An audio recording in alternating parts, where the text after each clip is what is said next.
అయితే DDC class లోపల videos రాక చాలా రోజులు అవుతుంది కదా. సో మెయిన్ రీజన్ వచ్చేసి ఒక 1 వీక్ నుంచి ఫీవర్ ఉండడం వల్ల ఇందులో వీడియోస్ అప్లోడ్ చేయకపోవడం జరిగింది. సో చాలామంది కాల్స్ చేయడం జరిగింది, SMS కూడా పెట్టారు, మెసేజ్ చేసిర్రు. సో సారీ, బట్ ఇప్పటి నుంచి మాత్రం ఖచ్చితంగా దీనిలో కంటిన్యూస్గా వీడియోస్ అన్ని అప్లోడ్ చేయడం జరుగుతుంది. మరియు చాలామంది వీడియోస్ని చూస్తున్నారు కానీ వాటిని ఎవరు కూడా సబ్స్క్రైబ్ చేస్తలేరు, లైక్ చేస్తలేరు. సో మనం డైలీ లైఫ్ లోపల అసలు చాలా వరకు అనేక రకాలైనటువంటి వేస్ట్ వీడియోస్ని చూస్తుంటాం, వాటిని లైక్ చేస్తుంటాము, సబ్స్క్రైబ్ చేస్తుంటాము, వాటిలో అనేక అంటే కొన్ని గంటల పాటు టైంపాస్ చేస్తుంటాం. కానీ ప్రజెంట్ ఈ యొక్క ఛానల్లో వచ్చేటువంటి వీడియోస్ మన పిల్లల ఫ్యూచర్కి సంబంధించినటువంటి వీడియోస్ కాబట్టి ఇలాంటి వీడియోస్ని మీరు సబ్స్క్రైబ్ చేసుకుని లైక్ చేసి షేర్ చేస్తేనే చాలామందికి వీళ్ళకి సంబంధించినటువంటి టాలెంట్ తెలిసేటువంటి అవకాశం ఉంటుంది. కాబట్టి మనం అనేక విషయాలని అనేక వీడియోస్ని సపోర్ట్ చేస్తాం. కాబట్టి ఇలాంటి మంచి కంటెంట్ని కూడా సపోర్ట్ చేయడం వల్ల పిల్లల్ని కూడా మీరు ప్రోత్సహించిన వాళ్ళు అవుతారు. కాబట్టి ప్లీజ్ దయచేసి ఈ యొక్క వీడియోని చూసినటువంటి ప్రతి ఒక్కరు కూడా ఈ యొక్క వీడియోని లైక్ చేయండి, షేర్ చేయండి, సబ్స్క్రైబ్ చేయండి.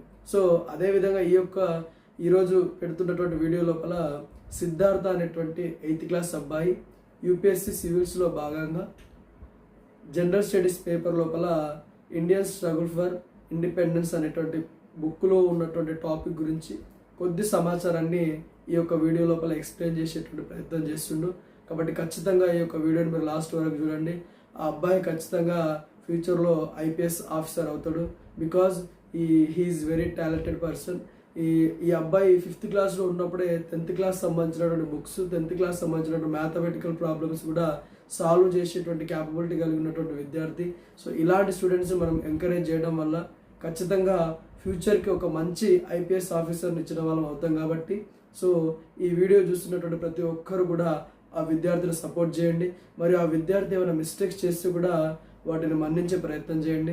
ఎందుకోసం అంటే వాళ్ళందరూ కూడా ఇప్పుడిప్పుడే నేర్చుకునేటువంటి ప్రయత్నం చేస్తున్నారు కాబట్టి, తప్పటడుగులు వేస్తున్నారు కాబట్టి. సో మీరు ఇంకా ఏమైనా ప్రోత్సహించాలనుకుంటే, ఇంకా ఏదైనా మాకు సజెషన్స్ ఇవ్వాలనుకుంటే ఈ యొక్క వీడియో లోపల కింద కామెంట్ రూపంలో పెట్టేటువంటి ప్రయత్నం చేయండి. ప్లీజ్ దయచేసి ఈ యొక్క పిల్లల్ని ఎంకరేజ్ చేసేటువంటి ప్రయత్నం చేయండి, కానీ డిస్కరేజ్ చేయకండి. సో ఈ యొక్క వీడియో ఇప్పుడు అప్లోడ్ చేయడం జరుగుతుంది, ఖచ్చితంగా చూడండి. వీడియోని లైక్ చేయండి, షేర్ చేయండి, సబ్స్క్రైబ్ చేయండి. Thank you everyone. Good evening everyone, myself Siddharth. I am studying in 8th standard Geeta School in Jalchanda. As part of UPSC preparation, General Studies Paper 1. In General Studies Paper 1, the first book name is Indian Struggle for Independence. In that book, I will explain some points.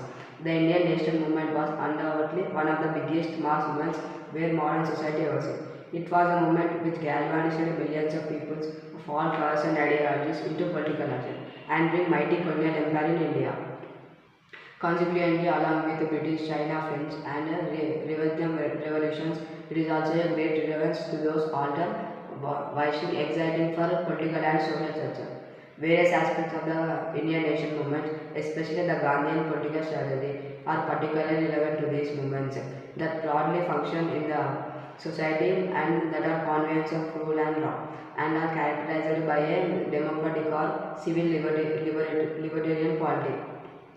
Taking the social experience of Indian people as colonial subjects and recognizing the common interests of Indian people with this colonialism. The Indian nation movement played a pivotal role in the historical process through which Indian people got formed into a nation or a people. The pre-nationalist resistance of colonial rule failed to understand the twin phenomena of colonialism and the nation in the making. In fact, these phenomena are not visible and available to be grasped in the surface. The Indian national movement provides a only actual historical example of semi-democratic or democratic type of political structure successfully being replaced or transformed. Thank you for